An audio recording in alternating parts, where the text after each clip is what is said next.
ഇന്ന് രാത്രിയിലും കർത്താവിൻ്റെ വിലയേറിയ സന്നിധിയിൽ ഒരുമിച്ച് ചേർന്ന് വരുവാൻ ദൈവം നമുക്ക് നൽകിയ സാവകാശത്തെ ഓർത്ത് ദൈവത്തെ സ്തുതിക്കുന്നു.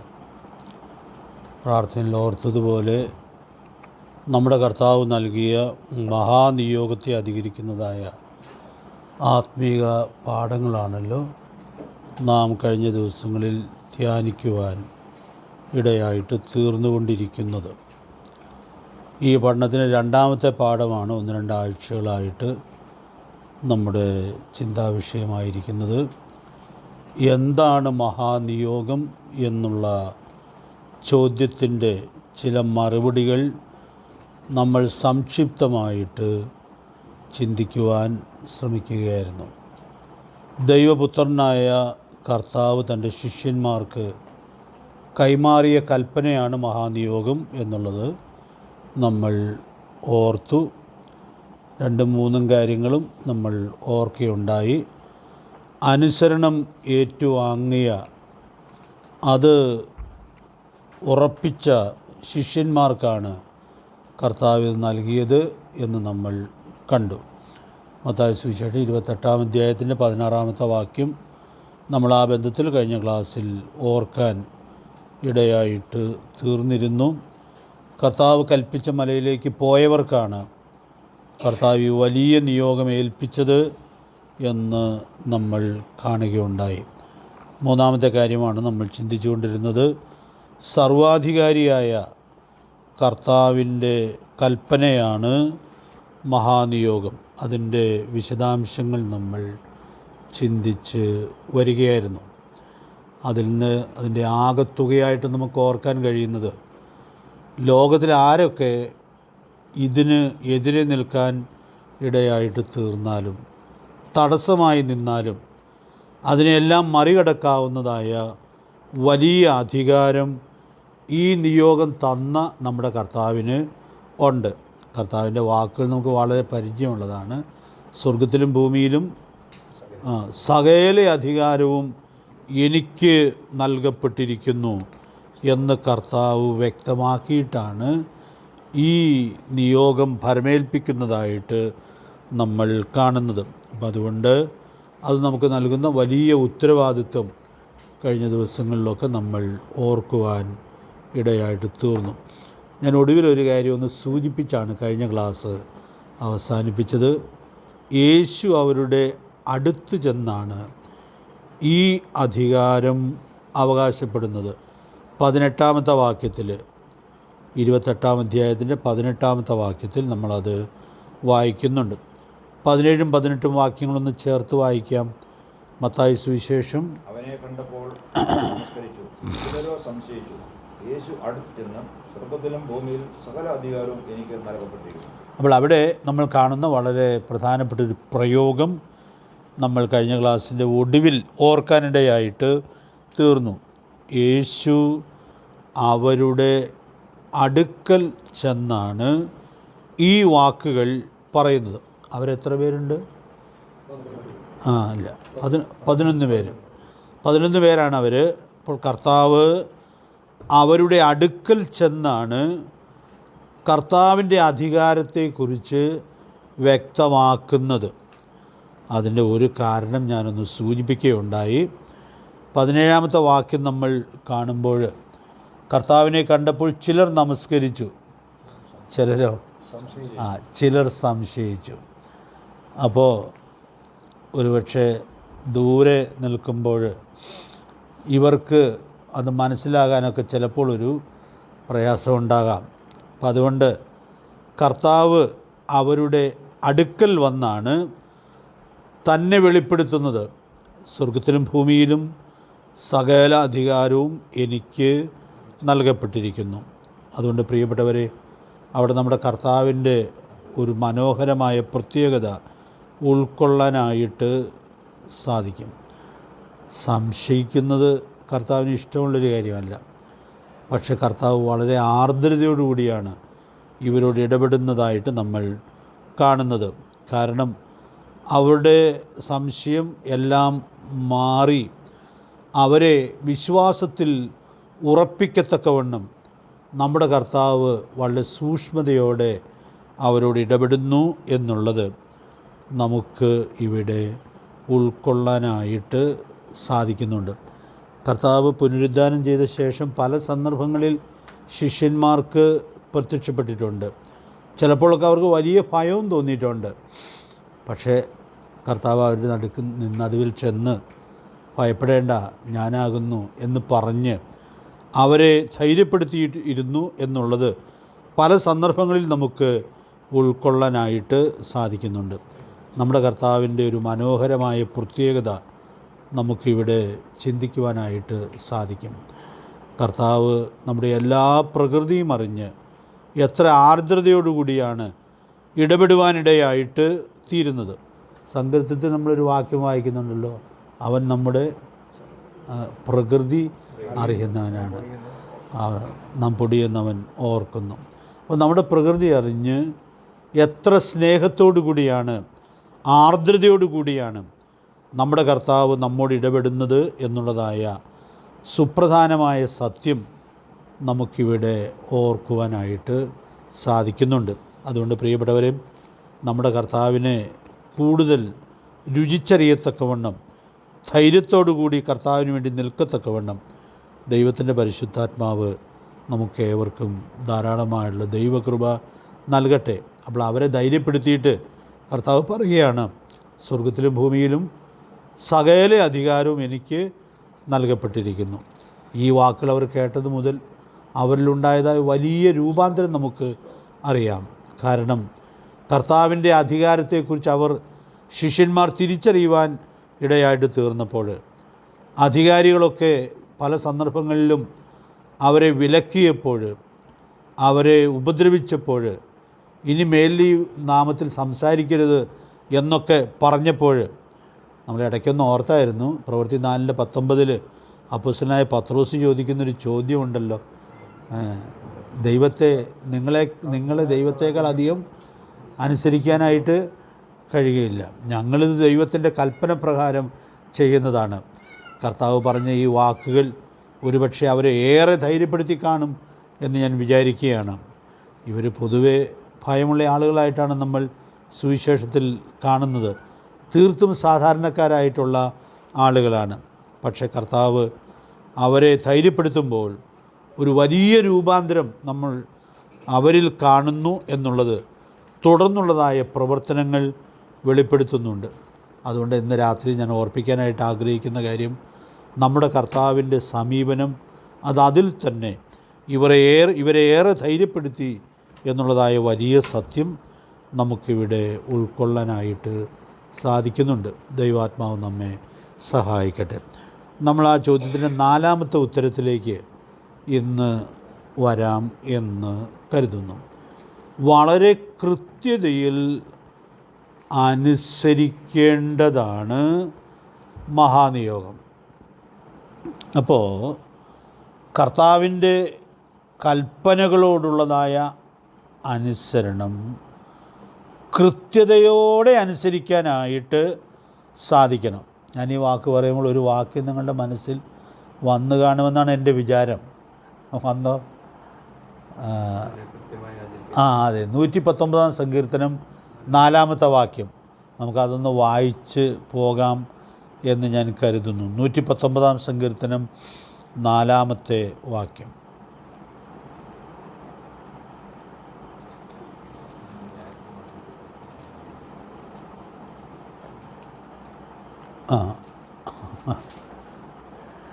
നിന്റെ ന്യായപ്രമാണങ്ങളെ കൃത്യമായി ആചരിക്കേണ്ടതിന് നീ അവരെ കൽപ്പിച്ചത്. അപ്പോൾ അവിടെ ആ വാക്യത്തിൽ അത് എത്ര അടിവരയിട്ടാണ് പറയുന്നത്.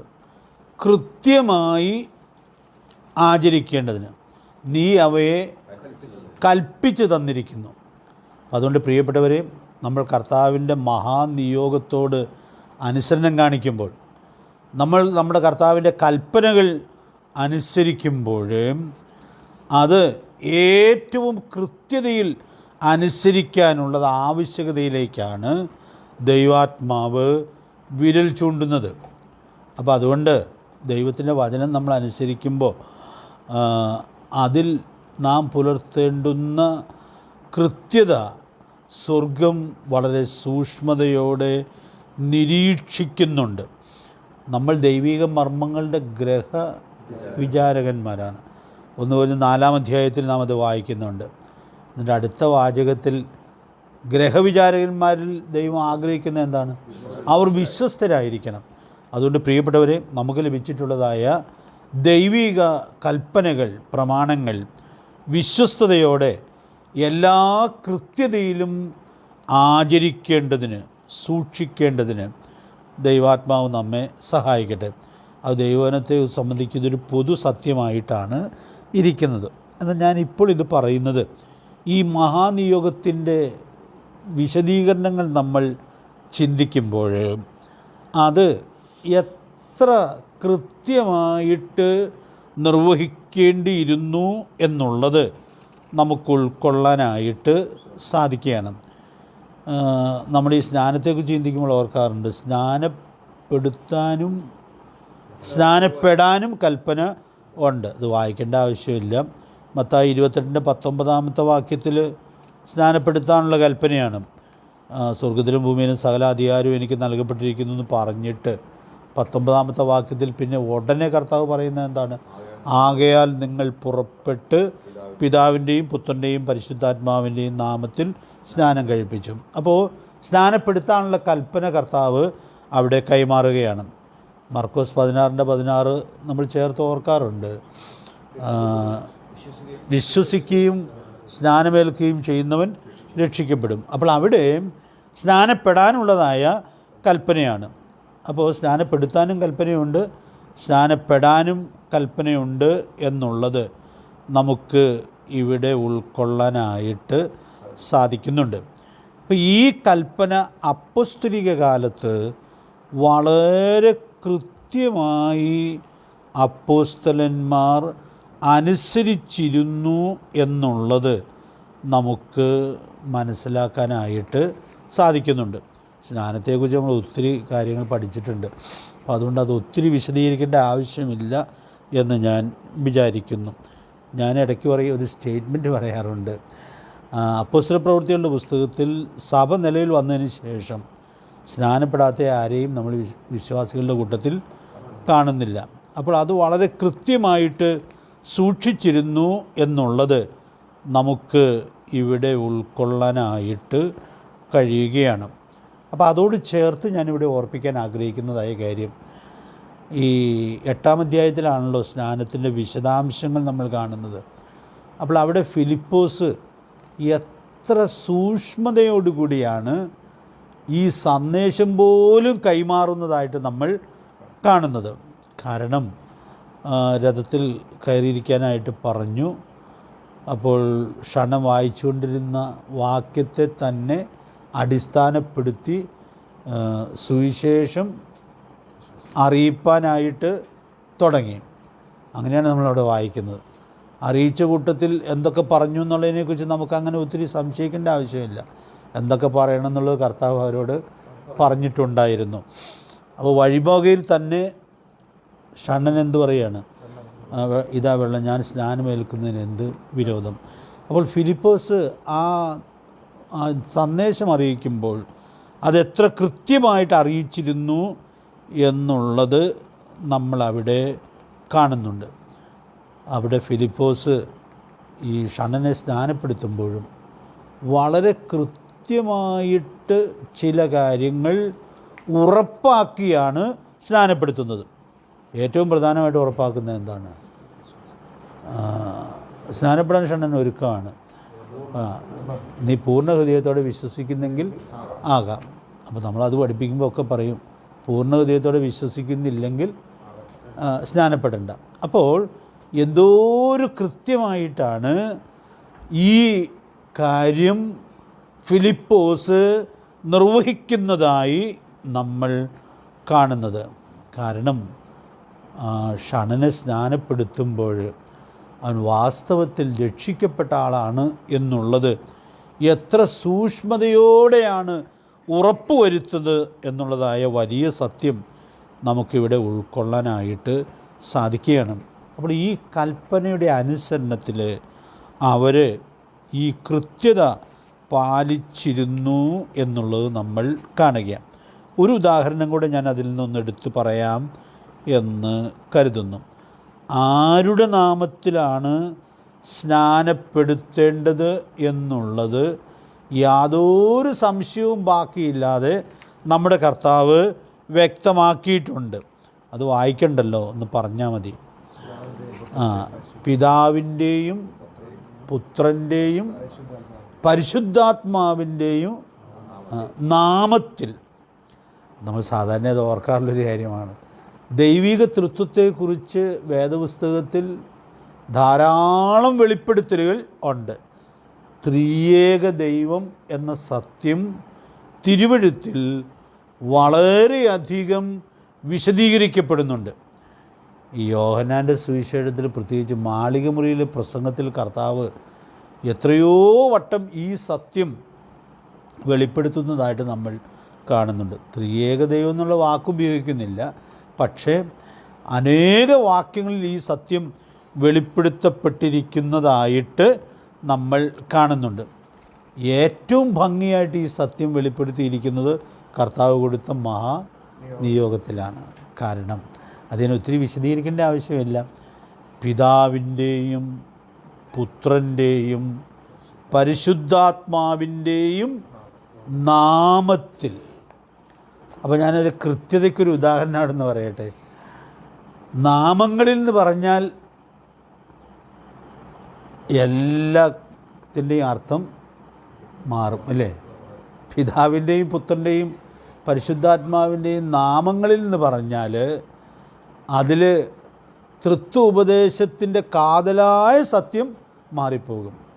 അപ്പം ഞാൻ ഈ കാര്യം ചിന്തിക്കുമ്പോൾ ഓർക്കാറുണ്ട്, എത്ര കൃത്യമായിട്ടുള്ള വെളിപ്പെടുത്തലുകളാണ് നമ്മുടെ കർത്താവ് നൽകിയിട്ടുള്ളത്. കർത്താവ് ഒരിക്കൽ പറഞ്ഞു, ആകാശവും ഭൂമിയും മാറിപ്പോകും, എൻ്റെ വചനങ്ങൾ ഒരു നാളും മാറുകയില്ല. ഗിരിപ്രഭാഷണത്തിൽ പറഞ്ഞല്ലോ, 5-ാം അധ്യായത്തിൻ്റെ 18-19 വാക്യങ്ങൾ നമ്മൾ വായിക്കുമ്പോൾ പരിചയമുള്ള വാക്യമാണെങ്കിലും ഈ വാക്ക് അവിടെ നിന്നൊന്ന് ചേർത്തോർക്കാം. ഒന്ന് വായിച്ച് 18-19 വാക്യങ്ങൾ. മത്തായി സുവിശേഷം 5-ാം അധ്യായത്തിൻ്റെ 18-19 വാക്യങ്ങൾ.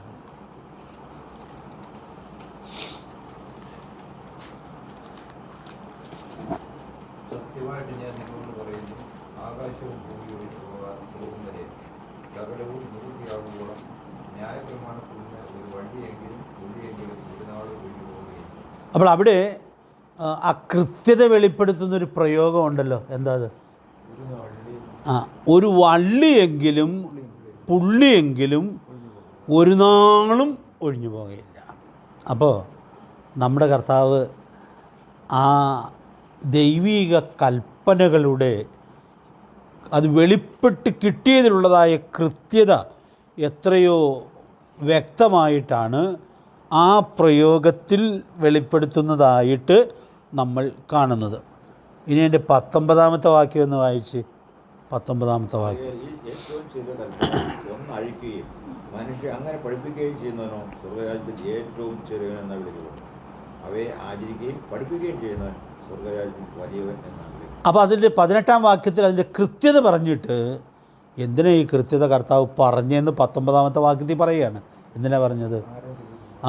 ഇത് വളരെ കൃത്യമായി അനുസരിക്കാനുള്ള ഉത്തരവാദിത്വം ഉണ്ട്. അതുകൊണ്ട് പ്രിയപ്പെട്ടവരെ, കർത്താവ് തന്ന മഹാനിയോഗം, അതിനോടുള്ള അനുസരണം സൂക്ഷിക്കുമ്പോൾ അത് അല്പം പോലും വ്യത്യാസപ്പെടുത്തുന്നില്ല എന്നുള്ളത് എല്ലാ സൂക്ഷ്മതയിലും ഉറപ്പുവരുത്തുവാനായിട്ട് സാധിക്കേണ്ടിയിരിക്കുന്നു. ദൈവത്തിൻ്റെ പരിശുദ്ധാത്മാവ് അതിനാവശ്യമായ ദൈവകൃപ നമുക്ക് നൽകട്ടെ. അപ്പോൾ ഈ മഹാനിയോഗം കർത്താവ് നൽകുമ്പോൾ എത്ര വ്യക്തതയോടുകൂടി അത് വെളിപ്പെടുത്തിയിരിക്കുന്നു എന്നുള്ളത് നമുക്ക് ഉൾക്കൊള്ളാനായിട്ട് സാധിക്കുകയാണ്.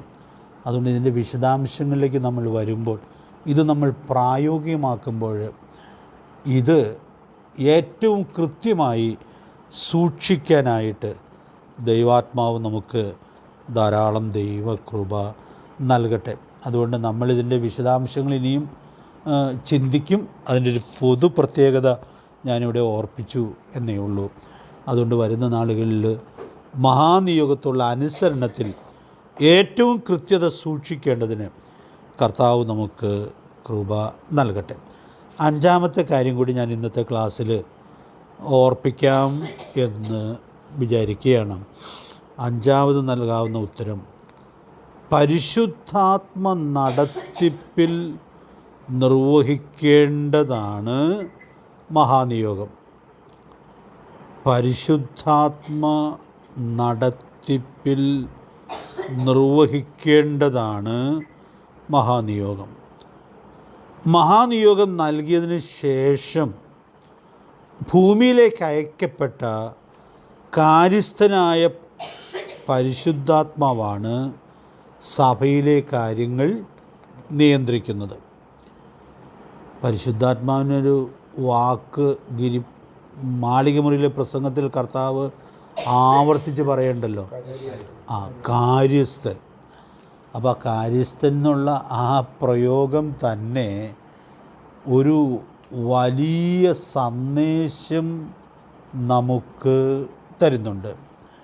കാര്യസ്ഥനാണ് കാര്യാദികളെ നിയന്ത്രിക്കുന്നത്. ആ വലിയ സത്യം ആ പ്രയോഗത്തിൽ തന്നെ നമുക്ക് ഉൾക്കൊള്ളുവാൻ സാധിക്കുന്നുണ്ട്. അപ്പോൾ പരിശുദ്ധാത്മാവിനെ ഇങ്ങോട്ട് അയക്കുമ്പോൾ, പെന്തക്കോസ്ത് നാളിൽ പരിശുദ്ധാത്മാവ് സ്വർഗത്തിൽ നിന്ന് ഭൂമിയിലേക്ക് ഇറങ്ങി വരുവാൻ ഇടയായിട്ട് തീരുമ്പോൾ കാര്യസ്ഥനായിട്ടാണ് പരിശുദ്ധാത്മാവ് അയക്കപ്പെട്ടത്. ആ വലിയ സത്യം നമുക്ക് ഉൾക്കൊള്ളാനായിട്ട് സാധിക്കുന്നുണ്ട്. അതിലൊരു പ്രയോഗത്തിൽ പറയുന്നുണ്ട്, മറ്റൊരു കാര്യസ്ഥനെ അയക്കും. അപ്പോൾ മറ്റൊരു കാര്യസ്ഥൻ എന്ന് പരിശുദ്ധാത്മാവിനെ കുറിച്ച് പറയുമ്പോൾ മറ്റേ കാര്യസ്ഥൻ ആരായിരിക്കും? കർത്താവിനെ കുറിച്ചാണത് പറയുന്നത്. ഇപ്പോൾ കർത്താവ് അന്ന് വരെ അവരോട് കൂടെയുണ്ട്, അന്ന് രാത്രിയും കൂടെ അവരോട് കൂടെയുണ്ട്. അത് കഴിഞ്ഞ് കർത്താവ് ക്രൂശിങ്ങിലേക്ക് പോവുകയാണ്. അപ്പോൾ പരിശുദ്ധാത്മാവിനെ അയക്കുന്ന കാര്യം പറയുകയാണ്, മറ്റൊരു കാര്യസ്ഥനെ എന്നേക്കും നിങ്ങളോട് കൂടെ ഇരിക്കേണ്ടതിന് അയക്കും. അപ്പോൾ അവിടെ ആ പ്രയോഗം ഒരു വലിയ സത്യം വെളിപ്പെടുത്തുന്നുണ്ട്. ഇത് വളരെ വിശാലമായും വിശദമായിട്ടും പഠിക്കേണ്ട ഒരു കാര്യമാണ്. എന്ന് ഞാൻ ഇപ്പോൾ അതിൻ്റെ ഒരു ഔട്ട്ലൈൻ പറയുന്നു എന്ന് മാത്രമേ ഉള്ളൂ. പരിശുദ്ധാത്മാവിനെ ഈ ഭൂമിയിലേക്ക് കാര്യസ്ഥനായിട്ട് അയക്കുമ്പോൾ സഭയോട് ബന്ധപ്പെട്ടതായ എല്ലാ കാര്യങ്ങളിലും പരിശുദ്ധാത്മാവിൻ്റെ നിയന്ത്രണത്തിൻ്റെ മഹത്വമാണ് നമുക്ക് ഉൾക്കൊള്ളാനായിട്ട് സാധിക്കുന്നത്. അപ്പോൾ ഞാൻ ഇവിടെ ഒന്ന് ചേർത്ത് പറയുന്നത്, ഈ മഹാനിയോഗ നിർവഹണമാണ് ഇന്ന് സഭയുടെ ഏറ്റവും പ്രധാനപ്പെട്ട ഉത്തരവാദിത്വം, അല്ലേ? കർത്താവ് ഏൽപ്പിച്ചതായ ഈ മഹാനിയോഗം ഏറ്റവും കൃത്യമായി സൂക്ഷിക്കേണ്ടിയിരിക്കുന്നു. ഒന്നാമത്തെ പാഠത്തിൽ നമ്മളത് സാമാന്യം വിശദമായിട്ട് ഓർത്തതാണ്. അതുകൊണ്ട് ഞാനത് ആവർത്തിക്കണമെന്ന് ആഗ്രഹിക്കുന്നില്ല. അപ്പോൾ ഈ മഹാനിയോഗം ഏറ്റവും ശരിയായിട്ട് നിവർത്തിക്കുമ്പോൾ കാര്യസ്ഥനായി അയക്കപ്പെട്ട പരിശുദ്ധാത്മാവിൻ്റെ വേറിട്ടുള്ള നിയന്ത്രണത്തിൻ്റെ മഹത്വം നമുക്ക് ഇവിടെ ഉൾക്കൊള്ളാനായിട്ട് സാധിക്കുന്നുണ്ട്. അപ്പം അതുകൊണ്ട് പ്രിയപ്പെട്ടവരെ, ഈ മഹാനിയോഗം അതിൻ്റെ പ്രായോഗികതയിൽ വരുമ്പോൾ ദൈവാത്മാവിൻ്റെ നടത്തിപ്പിൽ അത് നിർവഹിക്കുക എന്നുള്ളത് വളരെ പ്രധാനപ്പെട്ടതായൊരു സത്യമാണ്. ഞാനിവിടെ ഒരു വിശാലമായ വാചകം ഒന്ന് പറഞ്ഞ് പോവുകയാണ്. ഈ സഭയോട് ബന്ധപ്പെട്ടുള്ളതായ എല്ലാ കാര്യങ്ങളും പരിശുദ്ധാത്മാവിൻ്റെ നിയന്ത്രണത്തിൽ നിർവഹിക്കപ്പെടണം എന്നുള്ളതാണ് ദൈവം ആഗ്രഹിക്കുന്നത്. അതുകൊണ്ട് ഇത് വളരെ സൂക്ഷ്മതയോടെ ഉറപ്പുവരുത്തേണ്ടിയ കാര്യമാണ്. അതുകൊണ്ട് ഈ അഞ്ചാമത്തെ കാര്യത്തിൽ ഞാൻ ചില ഉപപിരിവുകൾ ഒന്ന് പറഞ്ഞ് പോകാം. മുഴുവൻ നമുക്ക് വിശദീകരിച്ച് ഈ പഠനത്തിൽ ചിന്തിക്കാൻ പ്രയാസമായിരിക്കും. പരിശുദ്ധാത്മാവ് സഭയോടുകൂടെ എന്നുള്ളതായ ഈ സത്യം തിരുവെഴുത്തിലെ എത്രയോ പ്രധാനപ്പെട്ട സത്യമാണ്. മാളികമുറിയിലെ പ്രസംഗത്തിൽ തന്നെ കർത്താവ് പറഞ്ഞായിരുന്നു, എത്ര നാളത്തേക്കാണ് കാര്യസ്ഥൻ കൂടെ ഇരിക്കുന്നത്? എന്നേക്കും നിങ്ങളോട് കൂടെ ഇരിക്കേണ്ടതിന്. അപ്പോൾ എന്നേക്കും കൂടെ ഇരിക്കേണ്ടതിന് അയക്കപ്പെട്ട ആത്മാവ് സഭ ഇവിടുന്ന് ഉൽപ്രാവണം ചെയ്ത് പോകുമ്പോഴേ ഭൂമിയിൽ നിന്ന് പോകാനിടയായിട്ട് തീരുകയുള്ളൂ. അപ്പം അതുകൊണ്ട് ഒരു സഭ ഭൂമിയിൽ സാക്ഷ്യം വഹിക്കുമ്പോൾ ദൈവാത്മാവിൻ്റെ പൂർണ്ണമായ നിയന്ത്രണത്തിൽ ആയിരിക്കുക എന്നുള്ളത് എത്രയോ പ്രധാനപ്പെട്ടതായ സത്യമാണ്.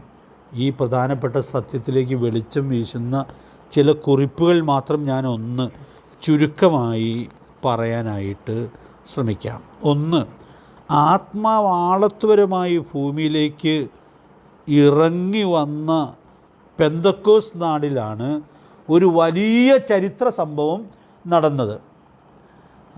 ഏത് ചരിത്ര സംഭവമാണ് അന്ന് നടന്നത്?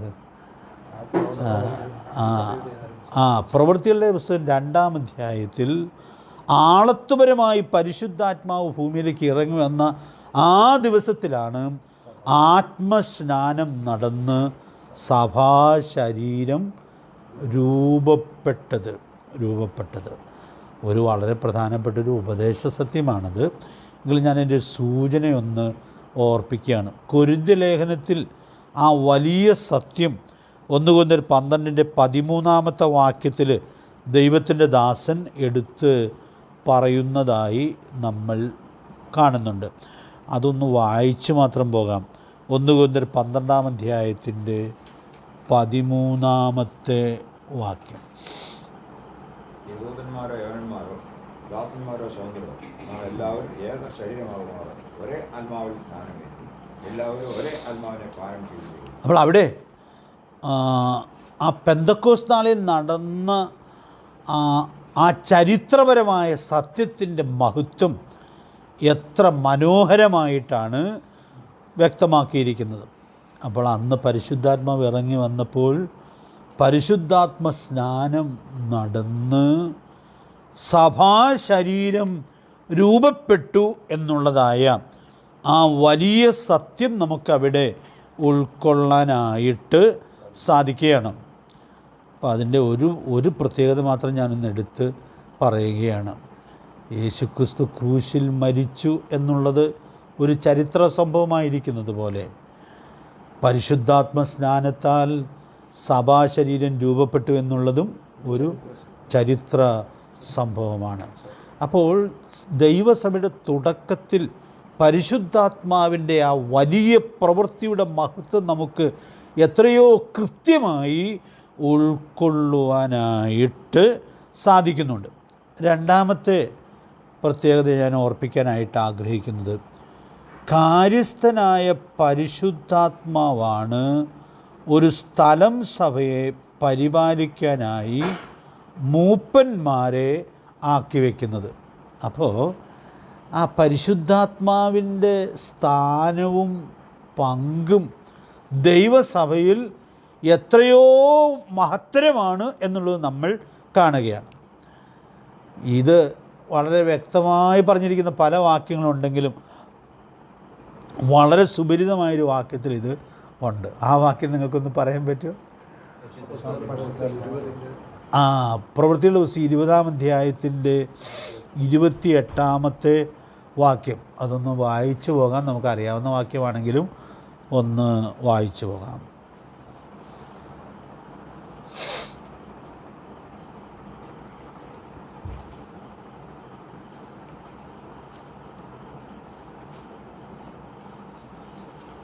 തന്നെയും അവൻ സ്വന്തം രക്ഷത്തെ സമ്പാദിച്ചിരിക്കുന്ന ദൈവത്തിൻ്റെ സഭയെ മേയ്ക്കുവാൻ പരിശുദ്ധാത്മാവ് നമ്മളെ അധ്യക്ഷരാക്കി വെച്ച് ആട്ടിൻകൂട്ടം മുഴുവനെയും എഫേസോ സഭയിൽ നിന്ന് വിളിച്ചു വരുത്തപ്പെട്ട മൂപ്പന്മാരോട് പൗലോസ് അപ്പോസ്തലൻ സംസാരിക്കുകയാണ്. അതുകൊണ്ട് ആ വാക്യങ്ങൾ സഭാമൂപ്പന്മാർക്കുള്ള ഒരു സന്ദേശം കൂടിയായിട്ടാണത് ഇരിക്കുന്നത്. അതിലൊത്തിരി സത്യങ്ങളുണ്ട്, നമ്മൾ പലപ്പോഴും ഓർക്കാറുള്ളതുമാണത്. എന്നാൽ അവിടുന്ന് ഞാൻ ഇപ്പോൾ ഒന്ന് അടിവരയിടാനായിട്ട് ശ്രമിക്കുന്നത്, അവരോട് പൗലോസ് സംസാരിക്കുമ്പോൾ പറയുക, നിങ്ങളെ ആരാണ് മൂപ്പന്മാരാക്കി വെച്ചത്? പരിശുദ്ധാത്മാവാണ് നിങ്ങളെ അധ്യക്ഷരാക്കി വെച്ചത് എന്നുള്ളതായ സത്യം എത്രയോ വ്യക്തമായിട്ട് ഓർപ്പിക്കുകയാണ്. അപ്പോൾ ഞാൻ ഓർപ്പിക്കട്ടെ, ഇവരുടെ ജോലി സഭയെ പരിപാലിക്കുക, ഭരിക്കുക എന്നുള്ളതാണ്. അപ്പോൾ അതിനുവേണ്ടി പരിശുദ്ധാത്മാവ് ഇവരെ ആക്കി വയ്ക്കുകയാണ്. അപ്പോൾ ശരിക്കും ഭരിക്കുന്നത് ആരായിരിക്കും? പരിശുദ്ധാത്മാവിൻ്റെ ഭരണമാണ് ഒരു സ്ഥലം സഭയിൽ നിർവഹിക്കപ്പെടേണ്ടിയിരിക്കുന്നത്. കാര്യസ്ഥൻ എന്നുള്ള ആ വാക്ക് നമുക്ക് ഇവിടെയും ചേർത്ത് ഓർക്കാവുന്നതാണ്. അതുകൊണ്ട് പ്രിയപ്പെട്ടവരെ, ഒരു സ്ഥലം സഭയിൽ ആത്മീക നേതൃത്വം കൊടുക്കാനുള്ള ആളുകളെ പരിശുദ്ധാത്മാവാക്കി വയ്ക്കുന്നു എന്നുള്ളത് എത്രയോ മനോഹരമായിട്ടുള്ളതായ സത്യമാണ്. ഞാനിത് പറയുമ്പോൾ വ്യാപകമായിട്ടും സുവിശേഷവിധ കൂട്ടങ്ങളിലുമൊക്കെ ഇതിന് നിരക്കാത്ത ആക്കി വയ്ക്കലുകളും നീക്കങ്ങളും മാറ്റങ്ങളും ഒക്കെ നമ്മൾ ധാരാളം കാണാറുണ്ട്. ഈ സത്യം ദൈവത്തിൻ്റെ വചനം എത്രയോ കൃത്യമായിട്ട് വെളിപ്പെടുത്തിയിരിക്കുകയാണ്. അതുകൊണ്ട് ഞാനിന്ന് രാത്രി ഓർപ്പിക്കാനായിട്ട് ആഗ്രഹിക്കുന്നതായ കാര്യം, ദൈവാത്മാവ് ഈ നിയോഗ നിർവഹണത്തിൻ്റെ ഉത്തരവാദിത്തങ്ങൾ നിർവഹിക്കുകയാണ്. ഈ മഹാനിയോഗത്തിൽപ്പെട്ട വളരെ പ്രധാനപ്പെട്ട ഒരു കാര്യമാണല്ലോ പരിപാലനം എന്നുള്ളത്. കഴിഞ്ഞ ക്ലാസ്സിൽ നമ്മളത് ഓർത്തായിരുന്നു. യോഹന്നാൻ 21-ാം അധ്യായത്തിൽ എത്ര പ്രാവശ്യമാണ് പത്രോസിനോടത് പറയുന്നത്? 3 വട്ടം ആവർത്തിക്കുകയാണ്. മഹാനിയോഗത്തിലൊരു കാര്യം ഒരു സമയത്ത് തന്നെ 3 വട്ടം ആവർത്തിക്കുന്നത് ഈ കാര്യമേ ഉള്ളൂ. അപ്പോൾ അതുകൊണ്ട് അത് എത്രയോ പ്രധാനപ്പെട്ട കാര്യമായിരിക്കുന്നു എന്നുള്ളത് നമ്മൾ ഇവിടെ ഉൾക്കൊള്ളുകയാണ്. 3-ാമത്തെ പ്രത്യേകത കൂടി ഞാൻ ഇന്ന് പറയാം എന്ന് ആഗ്രഹിക്കുന്നു. പരിശുദ്ധാത്മാവാണ് സഭയ്ക്കാവശ്യമായ ആത്മീക ഭക്ഷണം നൽകുന്നത്. അപ്പോൾ സഭയ്ക്ക് ആത്മീകമായ ഭക്ഷണം ആവശ്യമാണ്. അത് വെളിപ്പെടുത്തുന്ന ഒത്തിരി വാക്യങ്ങൾ നമുക്ക് കാണാനായിട്ട് സാധിക്കുന്നുണ്ട്. അത് വളരെ മനോഹരമായി പറഞ്ഞിരിക്കുന്നൊരു വാക്യമാണ് എഫേസ്യർ 5:29 വാക്യം. അവിടെ ഭർത്താക്കന്മാർ ഭാര്യമാരെ പോറ്റി പുലർത്തണമെന്നാണ് പറഞ്ഞിട്ടുള്ളത്. പക്ഷെ ആര് പോറ്റി പുലർത്തുന്നത് പോലെ പോറ്റി പുലർത്തണം? ക്രിസ്തു സഭയെ പോറ്റി പുലർത്തുന്നത് പോലെയാണ് ഭർത്താവ് ഭാര്യയെ പോറ്റി പുലർത്തേണ്ടിയിരിക്കുന്നത്. അപ്പോൾ കർത്താവാണ് സഭയെ പോറ്റി പുലർത്തുന്നത് എന്നുള്ളതായ സത്യം നമുക്ക് ഉൾക്കൊള്ളാനായിട്ട് സാധിക്കും. പക്ഷേ മറ്റൊരു സുപ്രധാനമായ സത്യം അതോട് ചേർത്ത് നമുക്ക് ഓർക്കാം. സഭയ്ക്കാവശ്യമായ വചനം ആരാണ് നൽകുന്നതെന്ന് കർത്താവ് 7 പ്രാവശ്യം വെളിപ്പാടിൽ 2-3 അധ്യായങ്ങളിൽ പറഞ്ഞിട്ടുണ്ട്. ഒരു വാചകം 7 വട്ടം ആവർത്തിച്ചിട്ടുണ്ട്. ഓർക്കുന്നുണ്ട് ആ വാചകം ഏതാണെന്ന്? ആത്മാവ് സഭകളോട് പറയുന്നത് എന്തെന്ന് ചെവിയുള്ളവൻ കേൾക്കട്ടെ. ഇതാരെ ദൂത് പറയുന്നവരാണ്? കർത്താവാണ് പറയുന്നത്. അപ്പോൾ കർത്താവ് ഓരോ ദൂതിലും ഈ സത്യം ആവർത്തിച്ച് ഉറപ്പിക്കുകയാണ്. ദൈവത്തിൻ്റെ പരിശുദ്ധാത്മാവാണ് സഭയ്ക്ക് വേണ്ടിയ ആത്മീക ആഹാരം നൽകുന്നത്. അതിൻ്റെ റെഫറൻസുകൾ പ്രത്യേകിച്ച് എഴുതിയിടേണ്ട ആവശ്യമില്ല.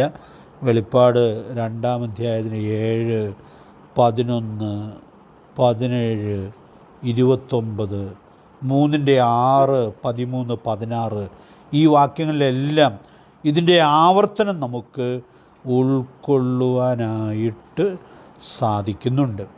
അതുകൊണ്ട് പ്രിയപ്പെട്ടവരെ, ഞാൻ ഇങ്ങനെ ഓർപ്പിക്കട്ടെ, ഒരു സ്ഥലം സഭയ്ക്ക് വേണ്ടുന്ന ആത്മീക പോഷണം പരിശുദ്ധാത്മാവ് വിഭജിച്ച് നൽകുന്നു എന്നുള്ളതായ വലിയ സത്യം നമുക്കിവിടെ ഉൾക്കൊള്ളാനായിട്ട് സാധിക്കുകയാണ്.